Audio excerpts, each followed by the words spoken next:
12장 3절에서 6절까지만 보겠습니다. 제가 먼저 읽겠습니다. 하늘에 또 다른 이적이 보이니 보라, 한 큰 붉은 용이 있어 머리가 7이요 뿔이 10이라. 그 여러 머리에 7 왕관이 있는데 그 꼬리가 하늘의 별 3분의 1을 끌어다가 땅에 던지니라. 용이 해산하려는 여자 앞에서 그가 해산하면 그 아이를 삼키고자 하더니 여자가 아들을 낳으니 이는 장차 철장으로 만국을 다스릴 남자라. 그 아이를 하나님 앞과 그 보좌 앞으로 올려가더라. 그 여자가 광야로 도망하매 거기서 1260일 동안 그를 양육하기 위하여 하나님께서 예비하신 곳이 있더라. 아멘. 지난주에 이어서 말씀을 계속 이어가도록 하겠습니다. 지난주에는 큰 이적이라고 말씀을 나누었었죠. 12장 1절 2절이었습니다. 그 큰 이적은 여자, 교회죠. 교회. 여자가 해, 달, 별의 모습을 가졌습니다. 해로 옷을 입고 또 발에 달이 있고 그리고 그 머리에는 12별의 관을 썼다라고 얘기했습니다. 그리고 이 여자가 이제 해산할 때가 되어서 아파서 애를 쓴다라고 얘기하였습니다.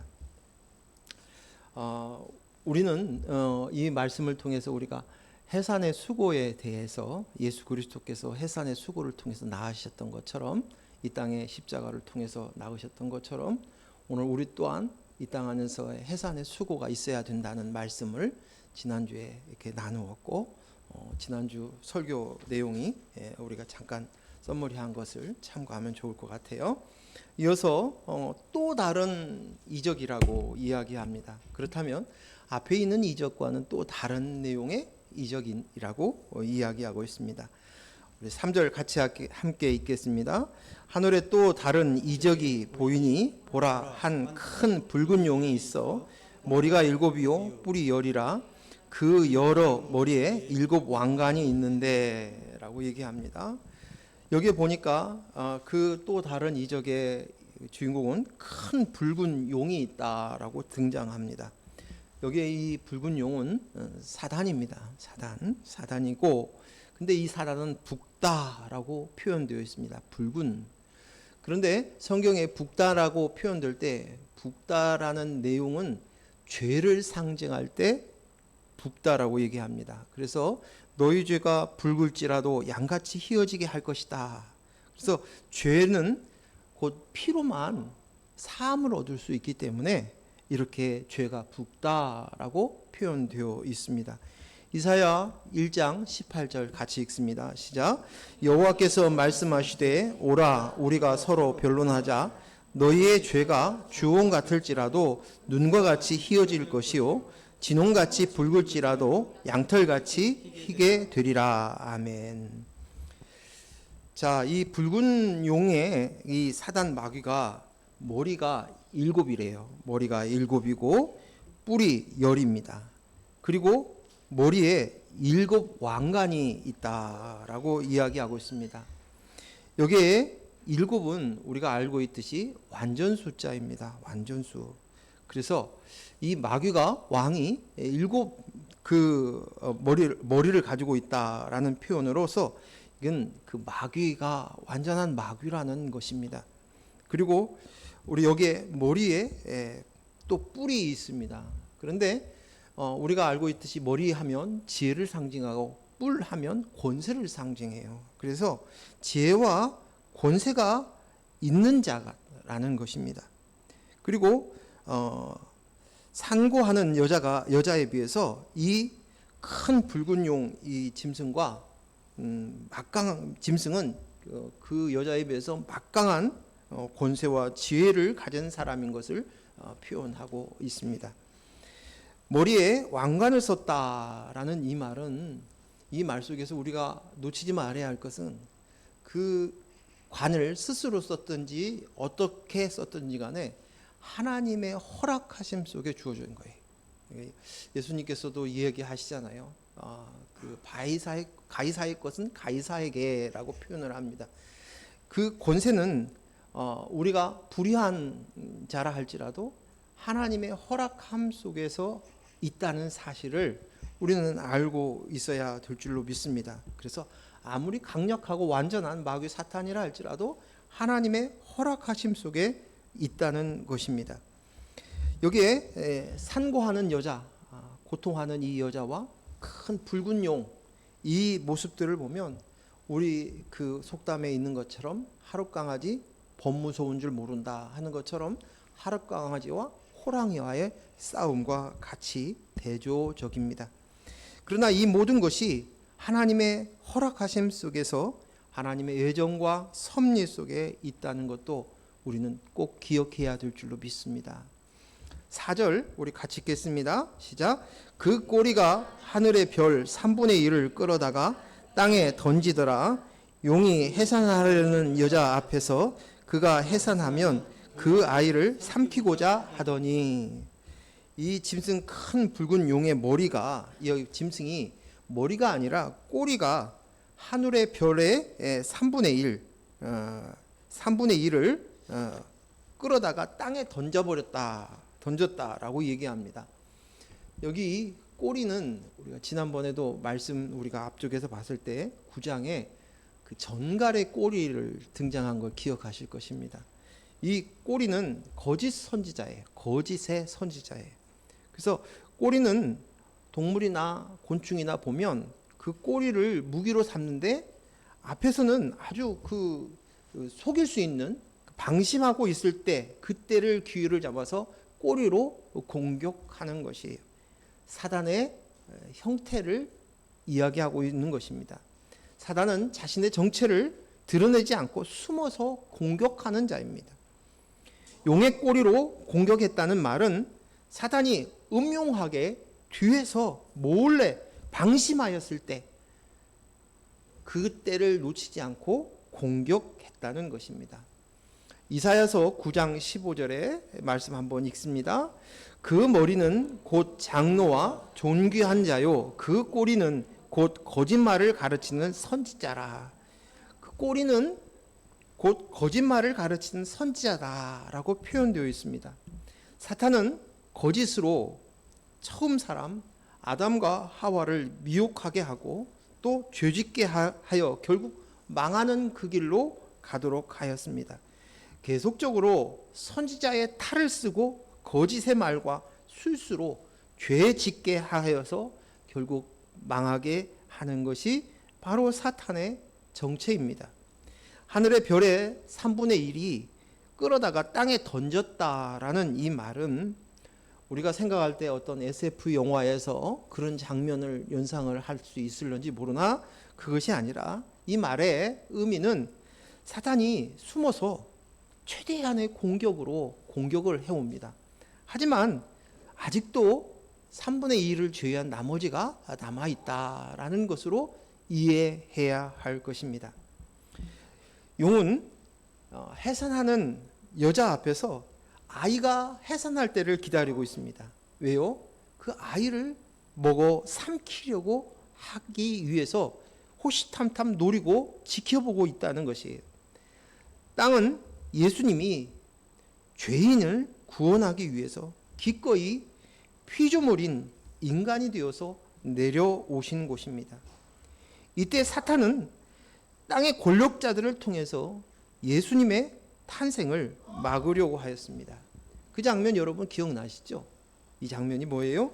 그 헤롯 왕이 아기 예수를 죽이려고 하는 장면이, 그 장면을 우리가 연상할 수 있습니다. 마태복음 2장 8절 말씀 같이 읽습니다. 베들레헴으로 보내매 이르되 가서 아기에 대하여 자세히 알아보고 찾거든 내게 고하여 나도 가서 그에게 경배하게 하라. 헤롯이 동방박사를 맞이했어요. 동방박사들이 이제 유대인의 왕이 등장했다. 그래서 경배하기 위해서 우리가 왔습니다. 그렇게 얘기하자 이제 불안한 거죠. 자기가 왕인데. 그래서 이 아기 예수님이 탄생한 곳을 만나거든. 그러면 나한테도 얘기해 주시오. 그래서 나도 그 왕에게 경배하겠습니다 라고 거짓말을 쳐서 그 아이를 죽이려고 하였습니다.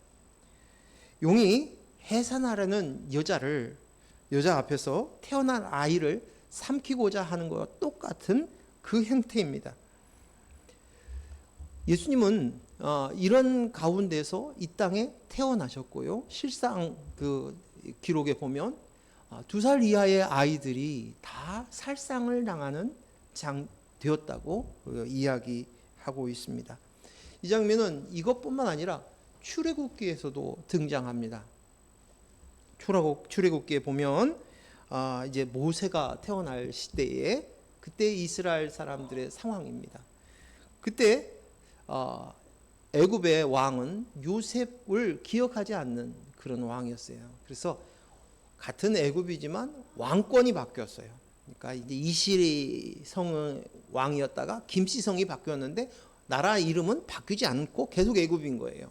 근데 그 왕은 아주 이스라엘 유대인들이 계속 히브리인들이 더 그 번창하는 것들을 경계하기 위해서 나중에 자기들을 공격할 수도 있고 이미 전대의 왕조와 친한 관계였기 때문에 핍박을 하죠. 그런데 이때 아이들이 태어나면 산파를 이용해서 아이를 죽이려고 했어요. 근데 그 뜻대로 안 되어지자 이제 태어난 사내 아이는 무조건 나일강에 던져버리도록 하였던 것입니다. 여기에서 등장하는 이 모세는 예수님의 예표죠. 그런 상황 속에서도 모세는 애굽의 왕의 공주의 아들로 양자로 들여서 궁전에서 안전하게 자라나게 되어지는 것을 우리는 보게 되어집니다. 아기 예수님도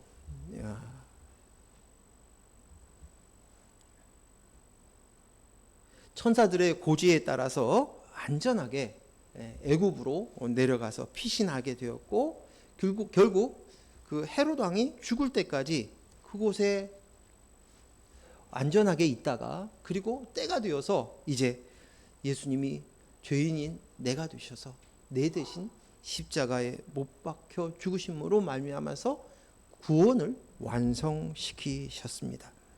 그렇습니다. 우리는 이런 사탄의 공격 속에서 있습니다. 큰 붉은 용의 무서운 공격, 엄청난 힘으로 우리를 공격합니다.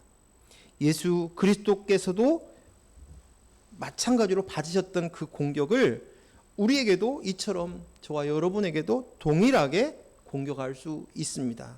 거짓 선지자로 미혹하고 유혹하고 핍박하고 강압하여서 망하게 하는 것입니다. 하지만 끝내 하나님께서는 나를 통해서 구원하게 하시고 아기 예수를 낳게 만드시는 줄로 믿습니다. 자, 5절 읽겠습니다.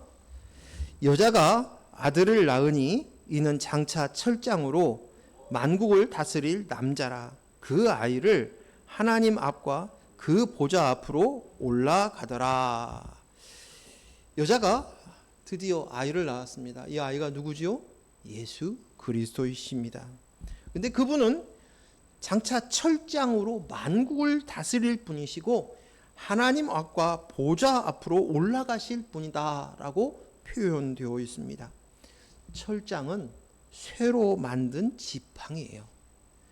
보통 지팡이는 나무로 만드는데 지금 이 나무로 만든 지팡이가 아니라 쇠로 만든 지팡이라고 표현되어 있습니다. 이것은 절대 권력을 가진 왕이 강력한 권력을 행사하면서 다스린다라는 것을 말씀하고 있습니다.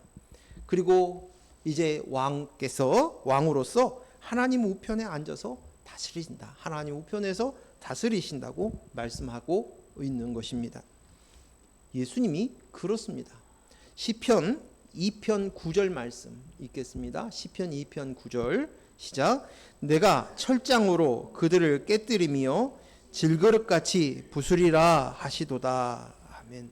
이게 시편에도 철장이 등장합니다. 그런데 이 철장하고 대조되는 것이 뭐냐면 질그릇이다라고 얘기합니다. 철장으로 그들을 깨뜨리며 질그릇같이 부수리라라고 표현합니다. 하나님의 무서운 심판으로 완전한 통치와 다스림을 의미하고 있는 것입니다.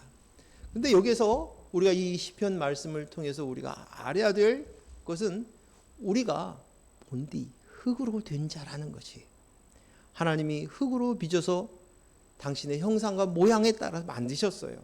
그러니까 우리는 흙입니다. 이 인식이 우리 속에 있어야 될 줄로 믿습니다. 이 인식을 제가 죄송하지만 제가 생각하기에 병들어서 죽음이 가까워져 있기 전까지도 인식을 못해요. 연로해서 이제 죽음을 눈앞에 두고 천국 소망에 있는 자들 마냥 그때서야 내 몸이 그렇게 소중하고 건강이 최고야 하면서 그때서야 이제 육신이 무너질 때쯤 돼서야 흙으로 왔다가 흙으로 돌아가는구나 라는 인식이 오는 거예요. 오늘 이 이야기를 얘기를 해도 한 젊은이들은 20대나 뭐 청소년들은 봤을 때는 먼 얘기예요. 흙이다라는, 내가 흙이다라는 생각이 아니에요. 천년 만년 잘 살 것처럼 이 몸을 가지고 살 것처럼 살아가는 것이, 그것이 우리의 인생이에요. 그래서 오늘 우리가 하나님의 은혜로 흙이구나, 먼지구나 라고, 티끌이구나 라고 성경에 이야기한 이 표현이 우리에게 인식되어지는 건 큰 은혜인 줄로 믿습니다. 그런데 오늘 우리가 이런 질그릇인데요, 그냥 질그릇이 아니에요. 질그릇이지만 그 속에 보배를 담았어요. 보배압을 담았어요. 예수님의 영, 그리스도, 성령을 우리가 담은 존재가 되었습니다. 난 아무것도 아닌 진흙이인데, 흙이인데, 그런데 나를 택하셨고, 그리고 그 택한 받아서 그 속에 성령 그리스도를 우리에게 담아 주셨다는 사실입니다. 또 한 가지 오늘 이 말씀에서 우리가 기억해야 될 것은 철장과 질그릇 속에서 질그릇이 깨져야 된다는 사실이에요. 이 질그릇은 뭐냐면 흙인데도 불구하고 내가 나야 하며 살아가고 있는 인본이에요. 인본, 내가 나야. 내가 나야는 하나님만이 하시는 것입니다. 나는 스스로 있는 자다. I am who I am. 그것이 하나님의 말씀이에요. 하나님의 단어예요. 그런데 사람이 하나님처럼 나도 나야 라고 살아가는 것이 인본인 것이에요. 그런데 이 내가 나야를 오늘 질그릇인 이것이 겉만 번지르하고 본래 재질이 흙인데도 불구하고 겉만 번지르한 그 질그릇을 정체성으로 삼고 있는 그 내가 나야 인본을 우리는 깨뜨리고 오직 나는 그리스도의 영으로 나입니다 라는 고백이 되어야 될 줄로 믿습니다. 마가복음 16장 19절 말씀 같이 읽습니다. 주 예수께서 말씀을 마치신 후에 하늘로 올려지사 하나님 우편에 앉으시니라. 아멘. 예수님의 승천하심으로 이제 완전한 왕권을 잡으시는 것입니다. 주님은 내 안에서, 내 속 안에서 주님께서 완전한 왕으로 등극하셔서 철장으로 강력하게 다스리는 줄로 믿습니다. 내가 나야를 무너뜨리고 오직 그리스도가 만이 왕되게 인도하시는 줄로 믿습니다. 6절 말씀 같이 읽습니다. 시작. 그 여자가 광야로 도망하매 거기서 1260일 동안 그를 양육하기 위하여 하나님께서 예비하신 곳이었더라. 아멘. 여자가 광야로 도망합니다. 그 용을 피해서 도망치는 것입니다. 그런데 그 광야는 다름 아닌 하나님이 예비한 곳이었어요. 그리고 1260일 동안 아이를 양육하기 위한 곳이다 라고 얘기합니다. 1260일 동안 양육을 위해서 준비됐는데 광야예요. 광야. 그리고 그 광야가 하나님께서 특별하게 예비해 놓으신 곳이라는 것입니다. 광야는 어떤 곳입니까? 광야는 아무것도 없는 곳이에요. 모래와 바위만 있는 황량한 광야를 우리는 연상합니다. 광야 하면 어떤 사람은 이 광야는 애굽이다, 이집트다라고 해석하기도 합니다. 아기 예수님께서 베들레헴에서 태어나신 후에 헤롯의 칼날을 피해서 애굽으로 가라고 하였습니다. 그때 그 애굽에 있는 동안 헤롯이 죽기까지 그 기간이 약 3년 6개월 1260일이었다라고 말을 하기도 합니다. 또 아기 예수님이 양육을 위해 준비한 것이 바로 애굽이라는 것을 이야기했을 때 그것은 광야는 바로 이 계시록의 광야는 애굽이다, 이집트다 이렇게 보는 거죠. 또 한 가지는 우리가 출애굽기에 보면 창세기에 보면 이제 야곱의 가족들이 7년 동안 이제 기근이 시작이 되자 이제 살 수가 없어서 드디어 애굽으로 내려가서 이제 양식을 구하려고 갔다가 그곳에 하나님께서 미리 예비해 놓으신 요셉이 총리 대신으로 다스리게 되었고 결국 이스라엘 가족 야곱의 온 가족들이 이주를 합니다. 그리고 애굽에서 정착하며 살게 됩니다. 그 시간이 한 400년 이상, 430년 이렇게 되는 시간 동안 그곳에 있습니다. 그런데 그 기근을 피해서 그곳에 있는 동안에 그들이 처음 들어갔던 인구가 가족 패밀리가 한 70명 되는데 나올 때는 400년 사이에서 그 애굽 안에서 지독한 고생을 하고 노예 생활을 하고 핍박을 당하고 고난을 받고 사람의 대우를 못 받는 노예 생활을 하였지만 놀랍게도 최소한 200만 명 이상의 큰 민족으로 되어진 것이 광야. 그래서 그 애굽에서의 생활은 광야에 비유한다는 것이에요. 그래서 애굽을 광야다라고 했고 그곳에서 하나님은 양육하신다라고 설명하기도 합니다. 광야는 오늘 우리가 광야를 통해서 하나님께서 하시는 것을 어떻게 양육하셨는가를 보면 우리는 똑똑하게 기억해야 할 것이 있어요. 출애굽기, 레위기, 민수기, 신명기에 걸쳐서 광야의 생활들이 쭉 기록이 되어 있는데 그곳에서 하나님이 훈련하신 것이 딱 하나 있어요. 그것은 뭐냐? 하나님이 주시는 것만 먹고 살으라고 얘기합니다. 하나님이 주시는 것만 먹도록 훈련하는 곳이 광야였어요. 광야에서는 그들이 아무것도 할 수 있는 일이 없습니다. 농사를 지을 수도 없어요. 가지고 있는 동물들 겨우 그것인데 200만 명에 넘는 숫자들을 어떻게 먹고 또 그들이 먹고 마시고 입고 신고 자야 될 모든 것들이 있는데 놀랍게도 신명기에 보면 그곳에서 하나님이 주시는 것만 먹으며 살았던 그들은 옷이 헤어지지 않았대요. 신발이 닳지 않았다는 거예요. 그곳에 굶지 않았다는 것이죠. 안전하게 하나님께서 그곳을 인도하셨다라고 표현되어 있습니다. 그래서 광야에서 하나님이 주시는 것은 철저히 훈련하시는 것은 하나님이 주시는 것만 먹는 훈련을 하게 하시는 곳이 광야입니다. 그들이 먹은 것은 우리가 알고 있듯이 하늘에서 내려준 만나입니다. 만나는 예수 그리스도를 상징합니다. 만나는 말씀을 상징합니다. 하늘에서 내려온 떡입니다. 오직 그 떡으로만 너가 배불러야 된다고. 그것도 하나님이 주신 말씀의 규칙 안에서 그 말씀을 먹으라고 이야기합니다. 오직 그 만나는 나는 그리스도의 영으로만 나입니다 라는 고백이에요. 그리스도로만 나입니다 라는, 이것으로 만족합니다, 이것으로 배부릅니다, 이것이 전부입니다 라는 고백으로만 살 수 있도록 하시는 곳이 광야이고 그것이 한 번에 되지 않기 때문에 양육의 시간, 점점 자라나고 훈련의 시간이 필요했다는 것입니다. 사람들은 인생을 광야로 표현하기도 합니다. 그곳에서 내가 그 광야, 내 인생은 광야 같았어. 얼마나 내가 고생했는 줄 알아? 생고생을 하고 있어.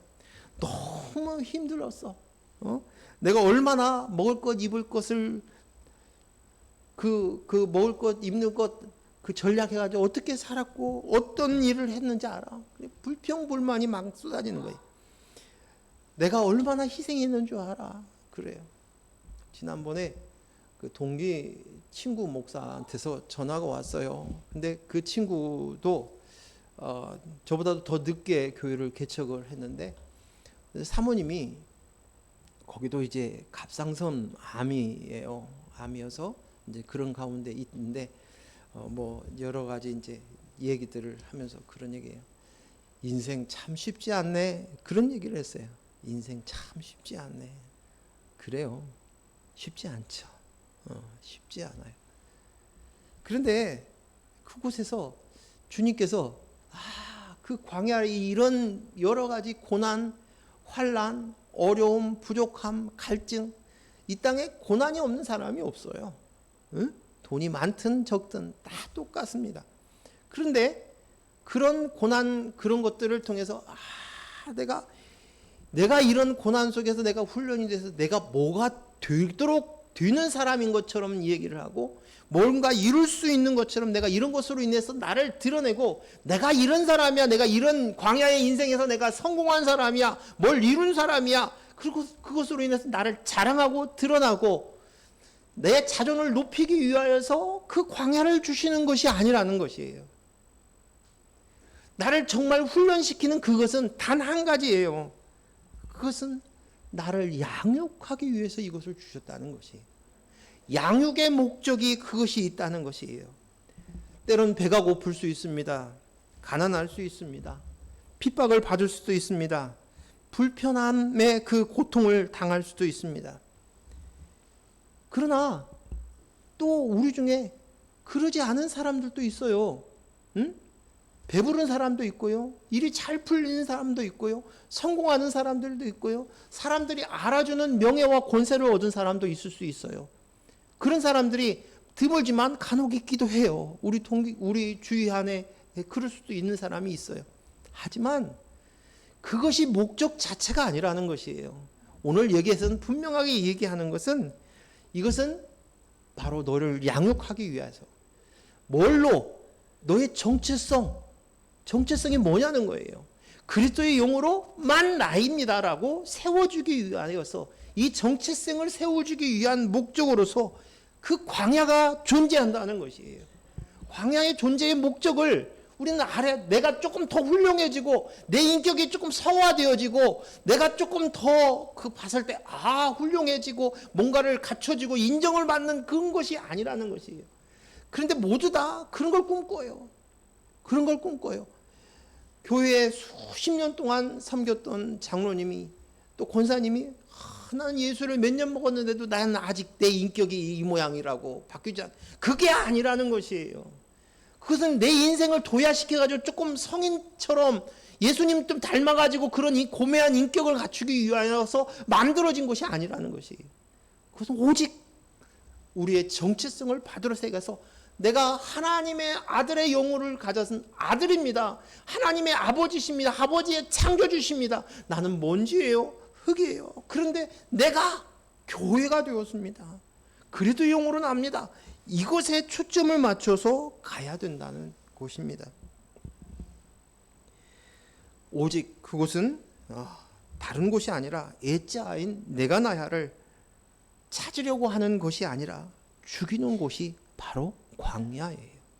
광야. 계시록 13장 5절도 한번 읽겠습니다. 또 읽습니다. 또 짐승이 과장되고 신성 모독을 말하는 입을 받고 또 42달 동안 일할 권세를 받으니라. 여기 짐승에 대해서 얘기하는데 하나님께서 마귀를 풀어서 우리를 훈련하시는 거예요. 마귀를 푸는 목적 자체도 우리 양육을 위해서 훈련을 위해서 주신 것이에요. 우리의 죄성으로 말미암아서 마귀의 핍박과 공격을 받을 때 어떤 일이 벌어지냐면 나의 실체가 드러나는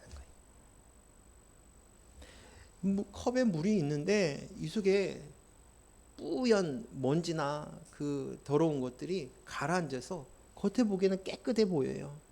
근데 이것을 흔들어 제끼면 그 속에 숨겨져 있었던 그 속 내용들이 다 드러나 정체가 드러나는 것처럼 오늘 마귀가 핍박하고 공격하고 그것이 너무 고통스럽고 아프고 고함을 지를 수 있어요.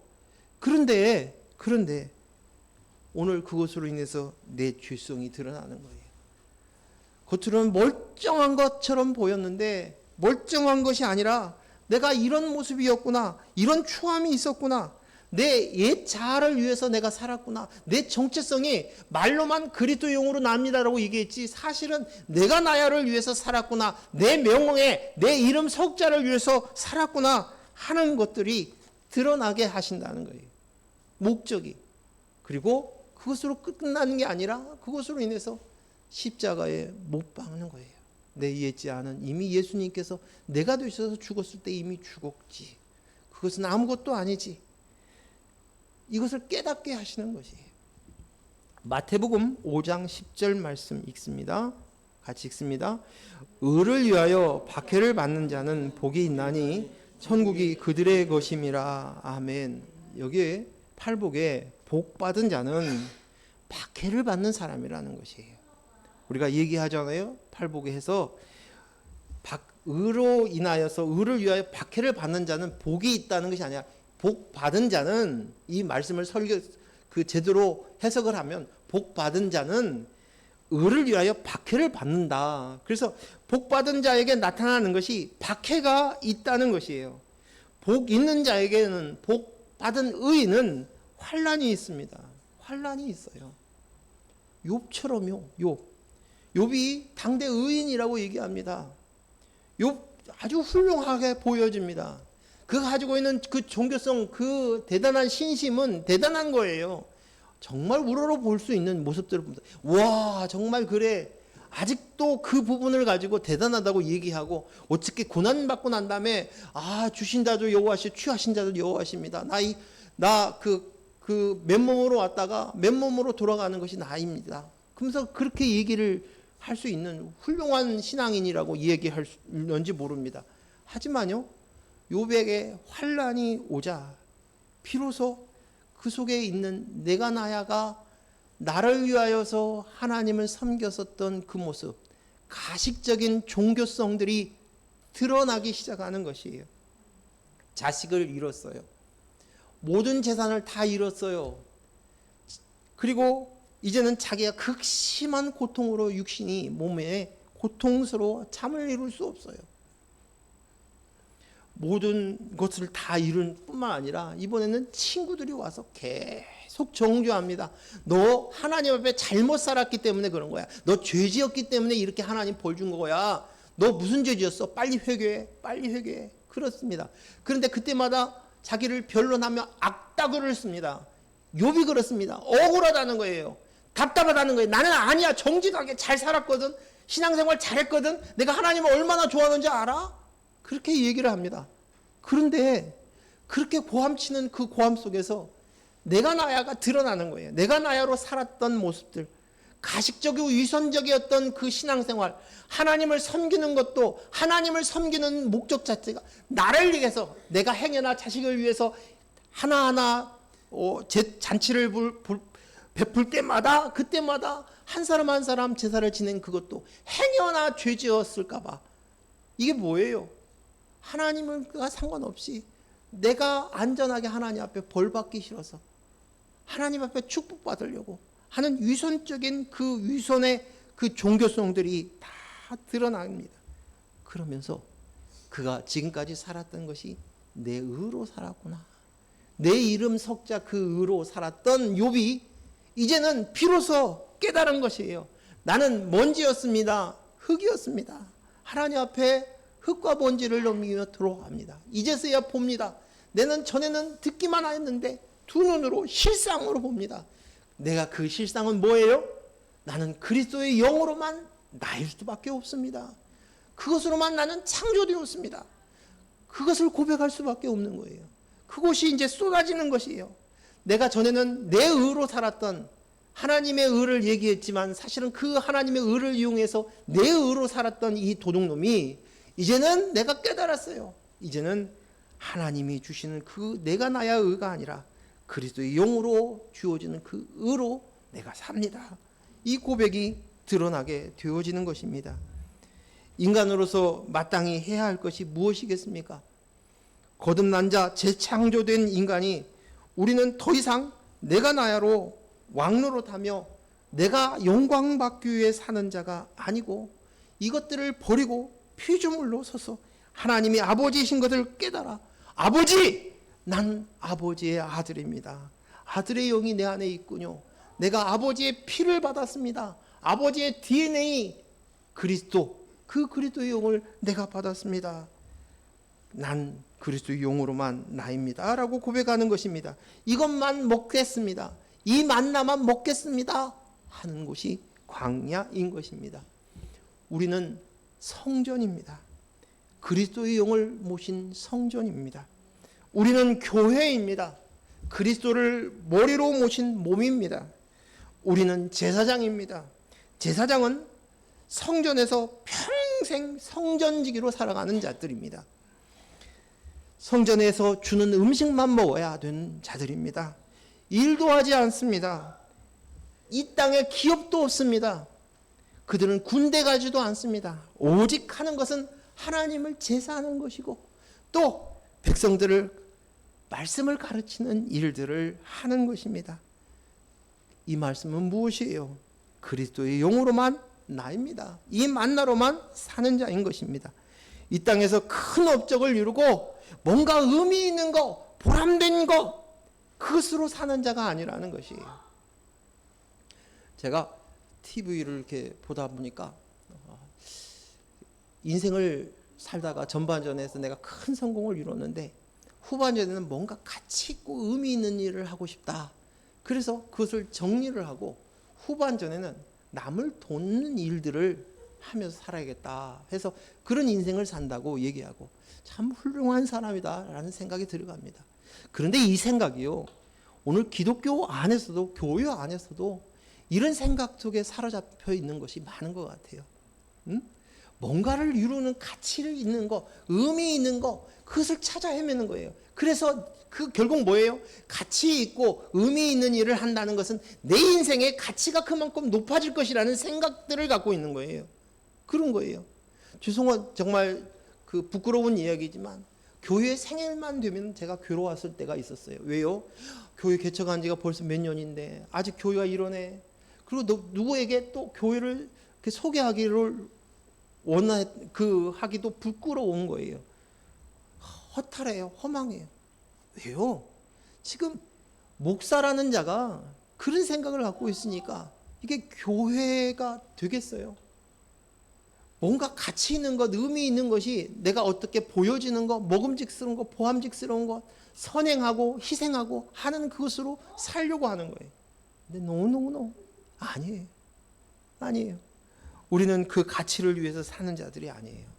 하나님께서 우리를 제사장으로 부르셨어요. 우리는 제사장으로 부르셔서 우리는 교회로 그리스도를 머리가 되는, 내가 아니라 그리스도를 머리로, 난 그리스도 영으로 납니다로 살아가는 것이에요. 우리의 인생의 가치는 우리의 가치와 의미를 쌓는 자들이 아니에요. 그것에서 보람을 느끼는 자가 아니에요. 그것에서 가치를 느끼는 자가 아니에요. 우리 정확하게 분명하게 우리가 알아야 될 줄로 믿습니다. 베드로전서 2장 5절 말씀 같이 읽습니다. 너희도 산돌같이 신령한 집으로 세워지고 예수 그리스도로 말미암아 하나님이 기쁘게 받으실 신령한 제사를 드릴 거룩한 제사장이 될지니라. 아멘.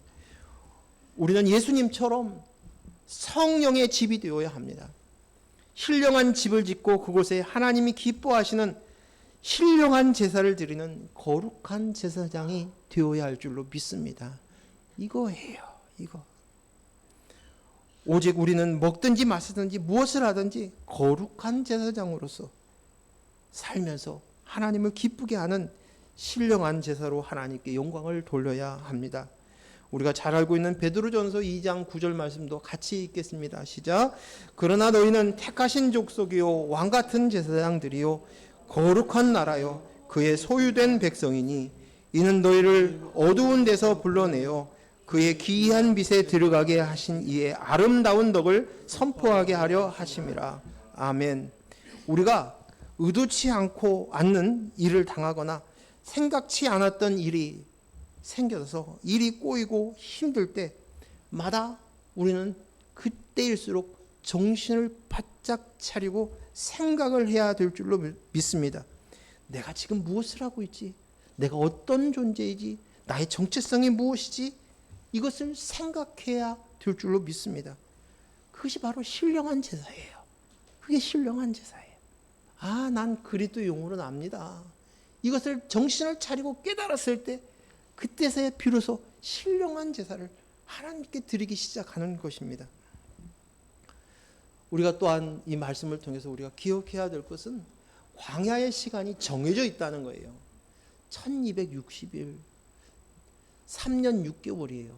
개월수로 42개월이에요. 계시록이 계속 이 숫자가 반복되어서 나오고 있습니다. 짐승이 설치고 다니면서 과장되게 신성 모독의 말을 하고 권세를 행할 수 있는 그 기간 42개월, 3년 6개월, 1260일입니다. 우리의 인생이 얼마가 되는지 우리는 알지 못합니다.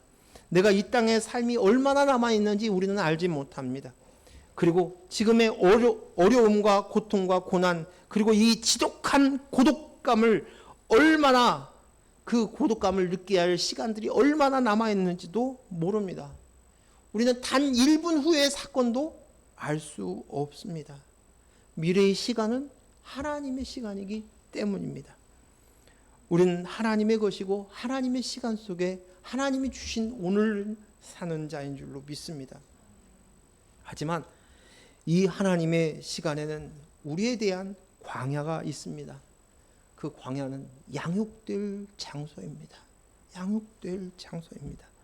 그리고 그 양육의 시간은 긴 것이 아니라 하나님의 시간, 정한 시간 안에서 일이 진행되는 것을 있기에, 그래서 1260일이라고 정확하게 말씀하시는 것이에요. 예수님의 공생의 시간을 정확하게 언급하고 계시는 것입니다. 전 욥기를 보면서 막 욥기의 대부분의 내용이 변론하는 대로 시간이 쏠려 있어요. 근데 그 속에서 제가 느끼는 건 그 욥이 가지고 있는 허망함, 고독감, 막 그 절망감, 그런 것들을 막 느껴지는 거예요. 그래서 이 고독감이, 이 절망감이, 그가 몸이 아픈 것도, 재산을 다 잃어버린 것도, 자식을 다 잃어버린 것도, 그가 그렇게 소중하게 여겼던 모든 것들이 모래알이 내 주머니에서 빠져나가듯이 싹 빠져나간 그 가운데서 그 가지고 있는 이 고독감들을 계속 얘기합니다. 근데 그 장면을 왜 이렇게 길게 써놨을까라는 이유를 알겠는 거예요. 이유를 알겠는 거예요. 그 시간이 없으면 인식이 없더라고요. 그 고독의 터널이 없이는 인식이 안 와요. 그래서 통과해야 돼요. 견디어야 돼요. 인생 만만치 않습니다. 그러나 인생 별거 없습니다. 왜요? 목적은 딱 한 가지니까. 우리를 양육해서 그리스도의 영으로 재창조된 나에 대한 인식으로 이끌어 가시면 되는 것이에요. 우리가 신경 쓰고 집중해야 될 것은 이 대목인 줄로 믿습니다. 이 대목. 저는 하루 시간 중에서 제일 길게 느껴지는 시간이 언제냐면 새벽 시간이에요. 새벽에 잠이 깨고 나면 잠이 잘 수가 없어요. 그래서 어떤 때는 엎드려 고개를 조아릴 때도 있고, 또 어떤 때는 괜히 유튜브를 한번 넘겨보기도 하고, 뭐 이랬다 저랬다 합니다. 그런데 그 속에서 내 모습들이 비춰지는 거예요. 인식이 되어지는 거예요. 그래서 이렇게 힘들지만, 배부른 산고의 그 여자가 광야로 도망치는 상황들을 생각해 보십시오. 얼마나 비참합니까? 얼마나 힘이 들겠습니까? 그런데 하나님은 그것을 허락하신 것이. 사랑하는 귀한 성도 여러분, 오늘 하나님께서 정한 시간 안에 우리는 있습니다. 그래서 안심하십시오. 그리고 내가 그 시간 동안에 집중해야 될 것은 그리스도의 용으로 나입니다. 나의 정체성을 세우는 일에 온 힘을 쏟아야 될 줄로 믿습니다. 하나님이 우리에게 이 시간을 허락하신 것은 이 목적이 다입니다. 내가 나야 하는 십자가에 죽고 현재 지금에 집중하시면서 훈련하는 저와 여러분 되기를 원합니다. 기도하겠습니다. 아버지 감사합니다. 오늘 주신 말씀들을 통해서 광야 속에 있는 나의 모습들을 비추게 하여 주시고 광야를 하나님이 허락하신 목적이 무엇인지도 우리가 인지하게 하여 주시옵소서. 그 속에서 내가 해야 될 것, 내가 집중해야 될 것, 내가 깨달아야 할 것, 내가 보아야 할 것, 내가 알아야 할 것, 내가 인식해야 할 것을 알게 하여 주시고 인도하여 주실 줄로 믿습니다. 그것은 내 속에 그리스도의 영이 있기 때문에 그분이 비추어 주시고 인도하실 줄로 믿습니다. 예수님의 이름으로 기도했습니다. 아멘.